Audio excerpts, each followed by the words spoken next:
Hi and welcome to this video. Last week we looked at the amazing stone circles of Orkney.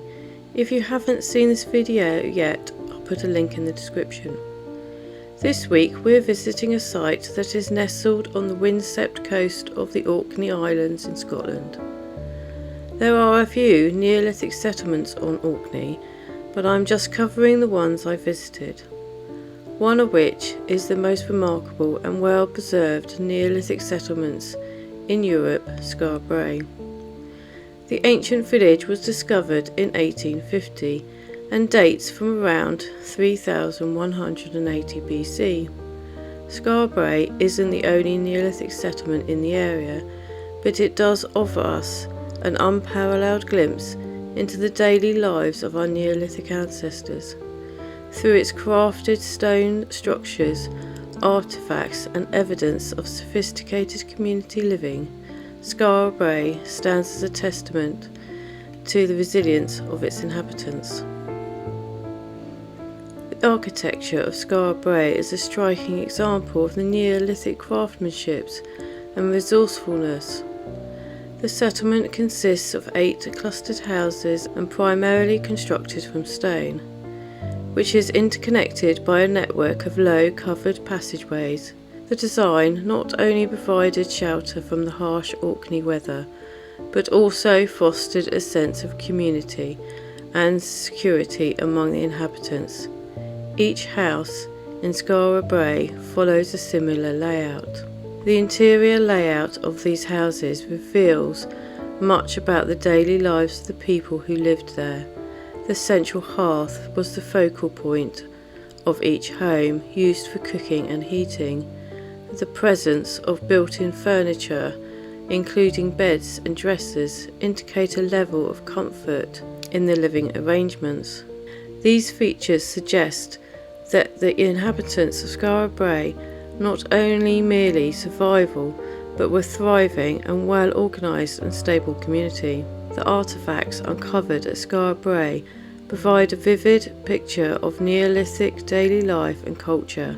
Tools and utilities made from stone, bone and antlers demonstrate the inhabitants' ability to adapt to their environment. Pottery fragments revealed that they engaged in the creation and use of ceramics, which would have been essential for cooking and storage. Decorative items such as beads and pendants offer insights into their preferences and possibly their social structure. These artifacts indicate that people of Skara had a rich material culture and a developed sense of artistry. The uniformity of the design of the houses suggests that there was little social dissatisfaction among the inhabitants. Each family or household appears to have had access to similar resources and living conditions, indicating a community where cooperation and equality were valued. This challenges some common perception of prehistory society and suggests a more understanding of social organisation in the Neolithic period. As this settlement's exceptional state of preservation is largely due to its burial under sand dunes for centuries, which shielded it from the elements. This remarkable preservation allows modern archaeologists and historians to study the site in detail, providing valuable information about Neolithic life that is not available from other sites. Skara is a vital link to our prehistoric past, offering a connection to the lives of people who lived over 5,000 years ago. Its well-preserved structure and artifacts provide a wealth of information about Neolithic culture, including domestic activities, craftsmanship, and community organisation. As a lover of this era in history, it was amazing to finally see Skara for myself. The whole area is recognised for its outstanding contribution to our understanding of human history. I would also recommend for anybody interested in the dawn of human civilization, a visit to Skara is an opportunity to step back in time and experience the resilience of our Neolithic ancestors. Today, Skara Brae is managed by the Historic Environment of Scotland and is a popular destination for visitors interested in archaeology and history. The visitors' experience carefully designed to protect the site while allowing people to explore and appreciate its unique features. The Visitors Centre offers exhibitions and artefacts from the settlement, providing context and depth. Pathways and viewing points enable visitors to see the remains of the village up close, fostering a connection to the ancient past, ensuring the preservation of the site for future generations. This settlement is around 5 miles away from the Ring of Brodgar and the monuments around this stone circle. We now return to the oldest stone circle of Britain, the Stones of Ness. A short walk brings us to the next settlement, and that is the Barnhouse settlement. The Barnhouse settlement is another significant archaeological site that offers profound insight into the lives of the Neolithic people, dating back to around 3000 BC. Although there is suspected Mesolithic presence in the area, there is no evidence for earlier activity on this village site itself. It seems that this settlement was only used for a short period of time, likely to have been used until 2800 BC. Of course, dates do vary depending on where you look. The settlement was discovered in 1984 during an archaeological survey. The site was initially identified due to the presence of surface stone structures and artefacts indicative of a Neolithic village. Excavations led by archaeologist Colin Richards in the late 1980s and early 1990s revealed a well-preserved collection of stone buildings. These excavations not only uncovered the layout of a settlement, but also provided a wealth of artefacts that have since been studied to understand the Neolithic people's way of life. What we see today is just a small area, for it is believed that the settlement started with 4 houses and grew in time. Now comprises approximately 15 stone buildings, arranged in a compact and organised manner. The houses have similarities to those of the early phases of the better-known settlement at Skara Brae, in that they have central hearths, beds built against the walls and stone dressers, but differ in that the houses seem to be more freestanding, all of which again shows a sophisticated level of domestic comfort and organisation. Like Skara Brae, the artefacts recovered from this settlement provide a detailed picture of the daily lives during the Neolithic period. Pottery shards, stone tools and evidence of archaeological activities indicate that the people who lived here practiced farming and animal husbandry. The layout of the houses, with well-defined living spaces, suggest a community with a clear social structure and division of labour. The discovery of various domestic artefacts, including tools for food preparation and storage, underscores the importance of agriculture and domestic life in sustaining the community. The presence of communal spaces, like the ceremonial sites, like the Stones of Ness and the Ring of Brodgar, further imply that the inhabitants of Barnhouse were engaged in complex social and religious practices. It is thought that the settlement changed over the short time it was being used. Some of the buildings were older, and then there is what is called Structure 8.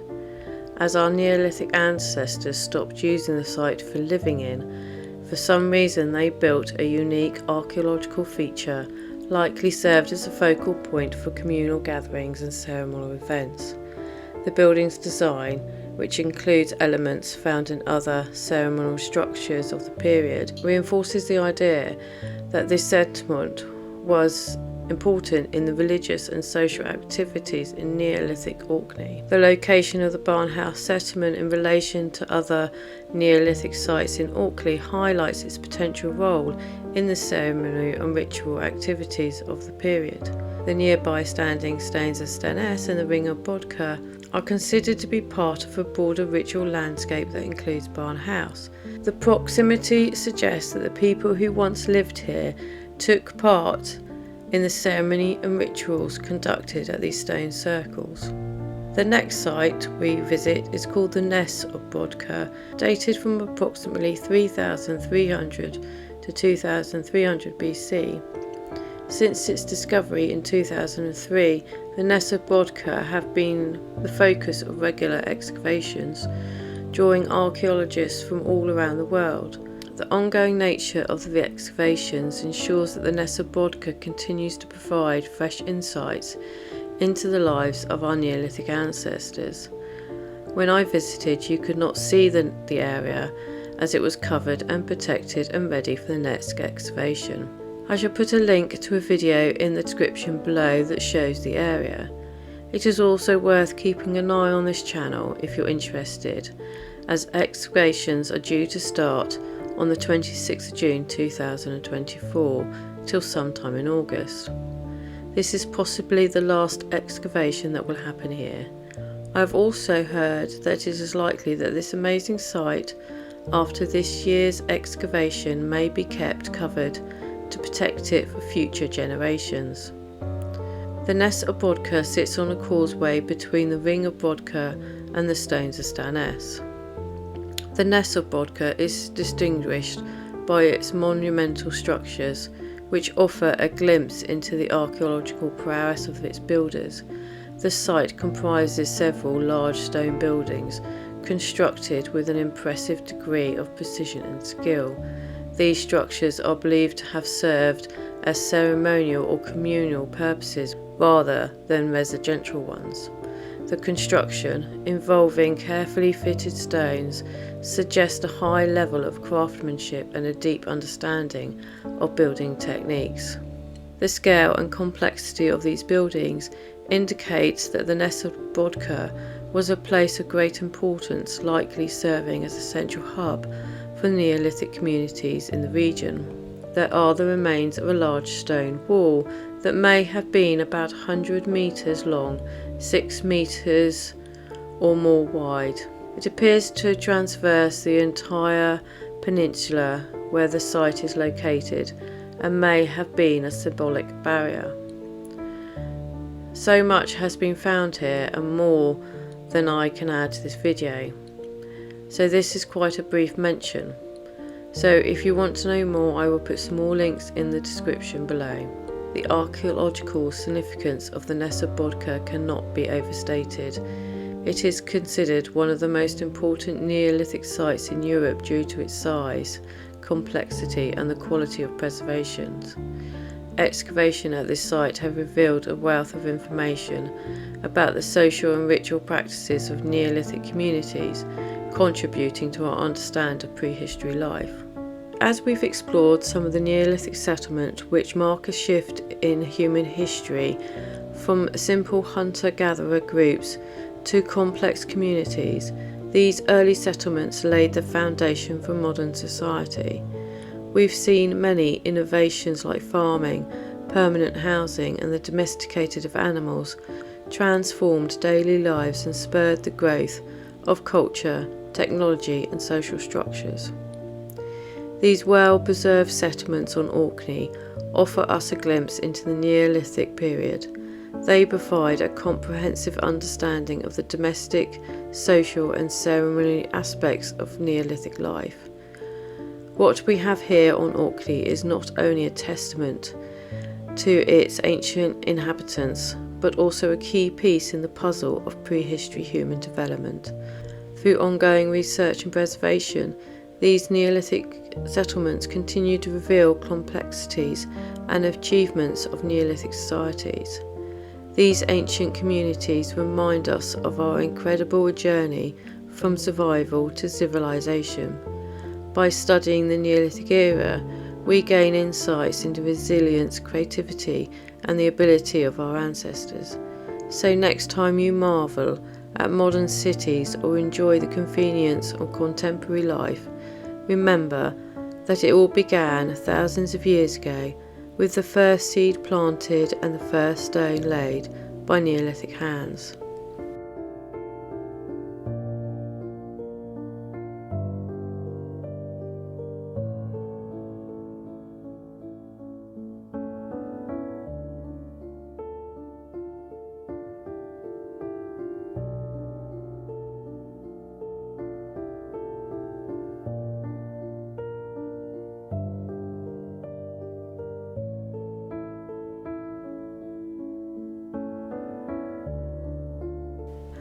Thank you for joining me on this journey through time. I would like to thank the viewers, subscribers, the Patreons, and to those who have bought me a coffee. Your support has meant the world to me, and I'm grateful beyond words. If you've enjoyed this video, don't forget to like, subscribe for more content like this, and share it with others. And as always, until the next time, stay safe.